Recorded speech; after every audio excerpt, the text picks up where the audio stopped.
Hello বন্ধুরা, এই কয়েন্সটা দেখুন, এগুলো 10 টাকার কয়েন। 10 টাকার কয়েন্স, পুরানো কয়েন্স, পুরানো 10 টাকার কয়েন।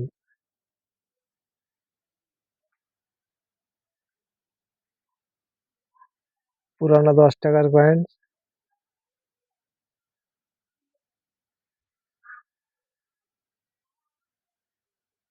তো বন্ধুরা, সবাই ভালো থাকবেন, সুস্থ থাকবেন। সবাইকে ভিডিওটা দেখার সুযোগ করে দেবেন। আরো কিছু আছে দেখাচ্ছি, 10 টাকার কয়েন্স, 2 টাকার কয়েন্স। বন্ধুরা দেখুন, এই একটা 2 টাকার কয়েন্স। কয়েন্সটা দেখছেন, এটা 2 টাকার পুরানা কয়েন্স। বন্ধুরা, সবাইকে ভিডিওটা দেখার সুযোগ করে দেবেন। সবাই ভালো থাকবেন, সুস্থ থাকবেন।